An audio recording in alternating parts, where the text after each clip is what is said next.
Something remarkable happens inside your brain every single night, or it's supposed to. Between roughly 2 a.m. and 4 a.m., while you are completely unconscious, while the house is silent, while the rest of the world is asleep, your brain is supposed to be doing something that nothing else in medicine can replicate, something that researchers only discovered existed in 2013. Something so important that scientists now believe it may be the single most powerful natural protection against Alzheimer's disease that your body possesses.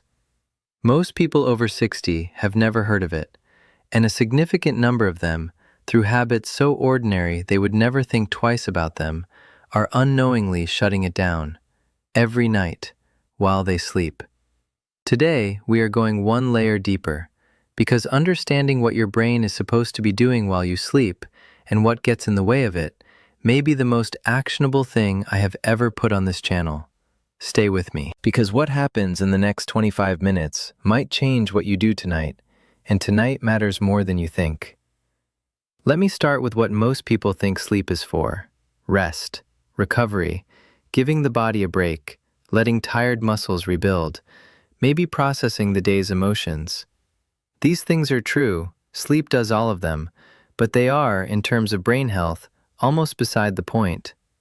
The real reason your brain needs sleep, the reason that connects directly to dementia, to memory, to whether your mind is sharp at 75 and 80, has nothing to do with rest in the way most people understand it. Here's the picture I want you to hold in your mind. Your brain is, by far, the most metabolically active organ in your body. It represents roughly 2% of your body weight. It consumes roughly 20% of your total energy.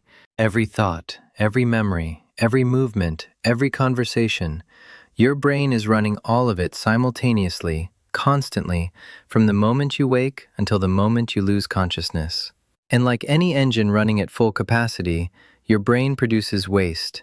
Not waste in a vague, metaphorical sense, actual metabolic byproducts. Toxic proteins that accumulate between neurons as a natural consequence of all that activity. The most dangerous of these, the one that has become the defining feature of Alzheimer's disease, is a protein called amyloid beta. You may have heard that name before. It forms the plaques that researchers find in the brains of Alzheimer's patients. And for decades, medicine focused almost entirely on what was producing it, without paying enough attention to what was supposed to be clearing it. That clearing process is what happens between 2 a.m. and 4 a.m.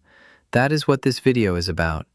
In 2013, a neuroscientist named Mike Niedergaard at the University of Rochester published a paper in the journal Science that genuinely changed how we think about sleep and the brain. What her team discovered was a system that nobody had known existed. They called it the glymphatic system. And I want to explain what it does in a way that makes immediate, visceral sense, because once you understand it, you will never think about sleep the same way again.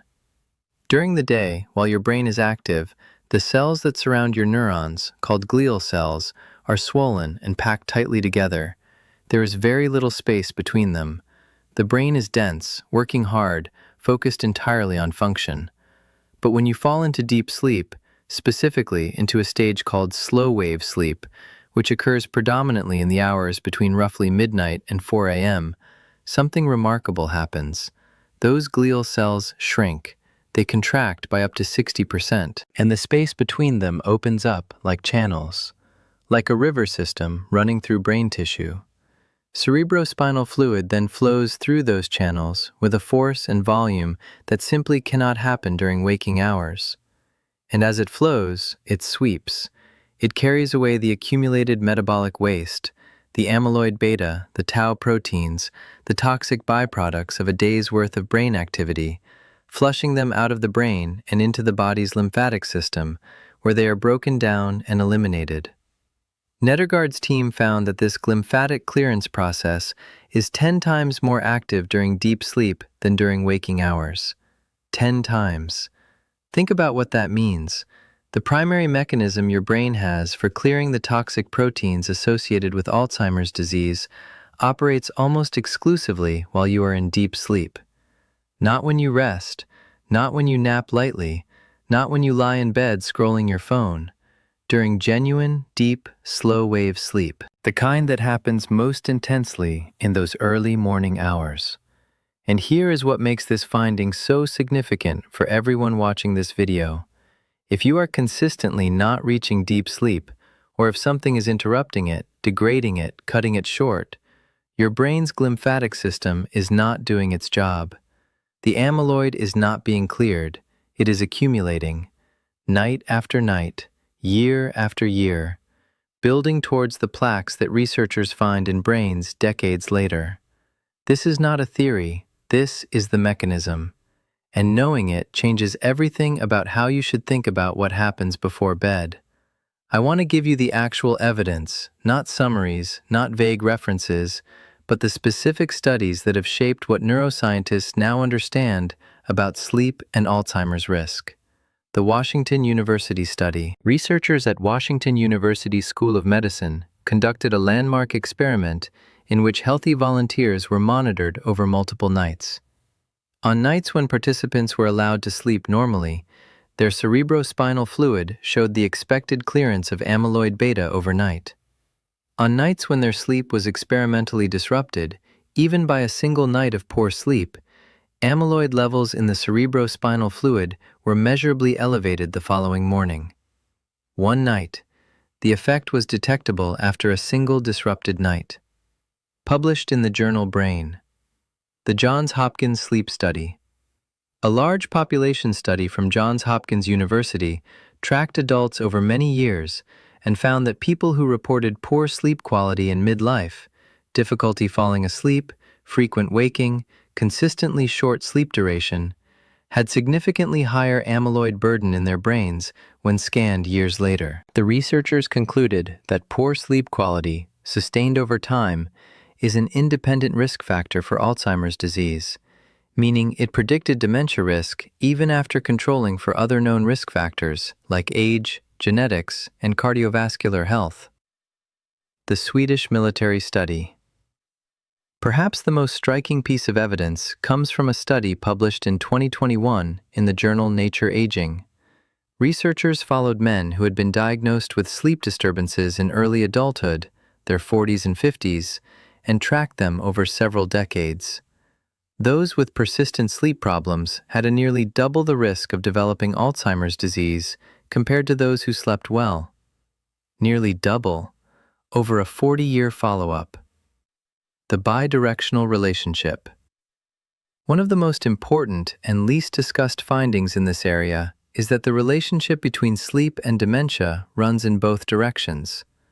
Poor sleep accelerates amyloid accumulation, but amyloid accumulation also disrupts sleep, because the plaques damage the neural circuits responsible for generating slow-wave sleep. This creates a cycle that is genuinely dangerous. Poor sleep produces more amyloid. More amyloid produces poorer sleep, and the cycle, once established, becomes progressively harder to break. Understanding this cycle is not meant to alarm you. It is meant to make the case for why sleep protection, genuine, deliberate, properly structured sleep, is not a lifestyle nicety. For your brain, after 60, it is medicine. Here is where this video becomes personal. Because the glymphatic system is not failing in most people because of genetics or bad luck. It is failing because of 4 specific, common, entirely addressable things that are degrading deep sleep in tens of millions of older adults, and that most people have no idea are connected to their brain health at all. The first, evening alcohol. This one is the hardest for people to hear, and I want to address it with complete honesty, because I am not going to tell you that a glass of wine is going to destroy your memory. That is not what the research says. But here is what it does say, and it is something that every regular evening drinker over 60 deserves to know. Alcohol is a sedative. It makes you fall asleep faster. This is why so many people use it as a wind down. It genuinely works for sleep onset. The problem is what it does to sleep architecture after you are unconscious. As your body metabolizes alcohol, which typically takes 3 to 4 hours, it creates a rebound effect in the brain. Your nervous system, which was suppressed by the alcohol, swings in the opposite direction. The result is that the second half of your night, precisely the hours when slow-wave deep sleep and glymphatic clearance are at their peak, is fragmented, disrupted, and lighter than it should be. You may sleep 8 hours and feel exhausted, because the most restorative and neurologically important portion of that sleep was compromised. Research from the National Institute on Alcohol Abuse and Alcoholism found that even moderate drinking, defined as 1 to 2 drinks per evening, measurably reduces slow-wave sleep and increases sleep fragmentation in adults over 60. Measurably. Not dramatically, not catastrophically, but measurably and consistently, night after night. If you have a drink with dinner at 6 p.m., the alcohol is largely metabolized by 10 p.m. If you have a nightcap at 9 p.m. or 10 p.m., it is peaking in your bloodstream at midnight, exactly when deep sleep should be. The timing matters as much as the quantity. The second, sleeping on your back. Sleep position is one of the most overlooked variables in brain health research. A study published in the Journal of Neuroscience found that the glymphatic system functions most efficiently when you are sleeping on your side, and least efficiently when you are sleeping on your back. The researchers used MRI technology to actually visualize glymphatic flow in different positions and found measurable differences. Side sleeping, particularly the right lateral position, appears to optimize the flow of cerebrospinal fluid through the brain's cleaning channels in a way that back sleeping simply does not match. This is also, not coincidentally, the position that most naturally prevents the airway obstruction associated with sleep apnea, which brings us to the third thing. The third, undiagnosed sleep apnea. Sleep apnea affects an estimated 30 to 40% of adults over 60. The majority of them do not know they have it. Here is what apnea does to your brain overnight. Every time your airway closes and you stop breathing, which in moderate to severe apnea can happen dozens of times per hour, your blood oxygen drops. Your brain registers this as a crisis and fires a stress response. Cortisol and adrenaline surge. Your heart rate spikes. Your brain jolts partially awake, not enough for you to remember it, but enough to pull you completely out of deep sleep and back into lighter stages. Every one of those micro-awakenings is a glymphatic interruption. Each time the brain is pulled out of slow-wave sleep, the channels close, the fluid flow stops, the clearing pauses, and then, when you drop back down and reach deep sleep again, the cycle repeats. The warning signs of sleep apnea are not always the dramatic ones people expect. Yes, loud snoring is a common indicator, but so is waking up with a headache, feeling genuinely unrefreshed after a full night of sleep, needing to urinate frequently during the night, falling asleep easily during the day in quiet moments, a partner mentioning that your breathing seems irregular. If any of those sound familiar, the conversation you need to have with your doctor is not about memory supplements or brain training apps. It is about a sleep study. Because no amount of good habits will restore glymphatic function if apnea is interrupting deep sleep 30 times an hour. The fourth, bedroom temperature above 19 degrees Celsius. This one surprises almost everyone I mention it to. The temperature of the room where you sleep is not a comfort preference. It is a physiological variable that directly affects sleep architecture. Your brain's transition into deep, slow-wave sleep, the stage where glymphatic clearance peaks, is triggered in part by a drop in core body temperature. Your body naturally tries to shed heat as you fall into deeper stages of sleep. It does this by dilating blood vessels in the skin, particularly in the hands and feet. When your bedroom is too warm, above roughly 19 to 20 degrees Celsius or 67 to 68 Fahrenheit, your body cannot complete this heat dumping process efficiently. Core temperature stays too high. The brain's signal to enter deep sleep is weakened. You spend more time in lighter sleep stages and less time in the slow-wave stages where the glymphatic system does its most important work. The fix is simple and completely free. Lower your bedroom temperature, open a window, use a lighter blanket, set the thermostat.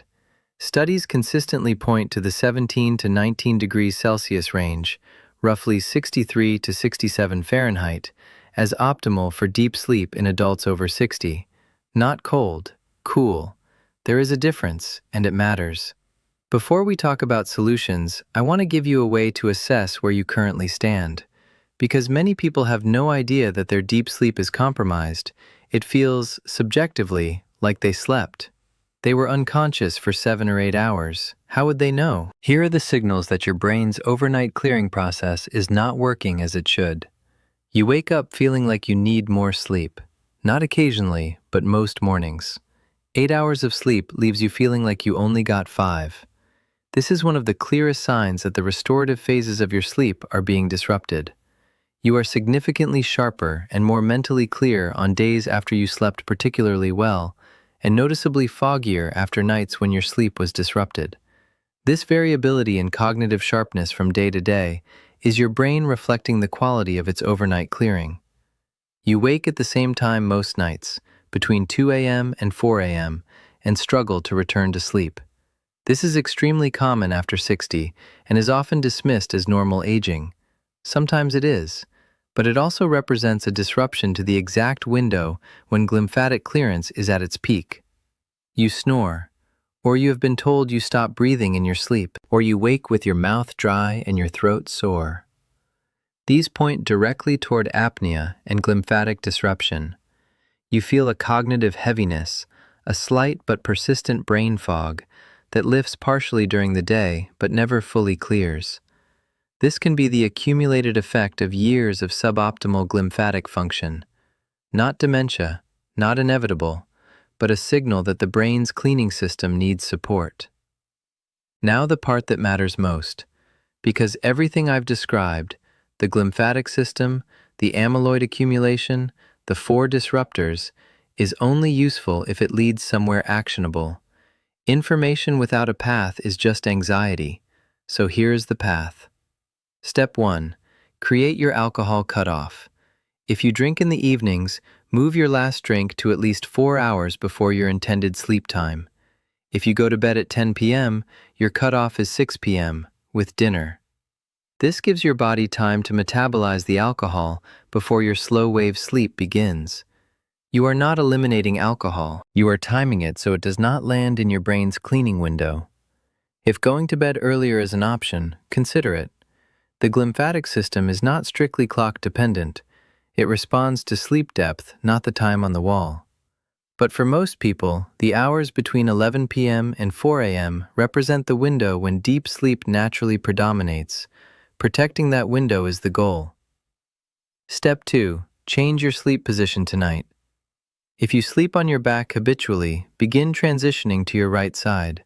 This is not complicated, but habits of body position are stubborn. A practical method: place a pillow behind your back so that rolling onto your back during sleep is uncomfortable enough to wake you slightly. Many people find that within a week or two, the new position becomes automatic.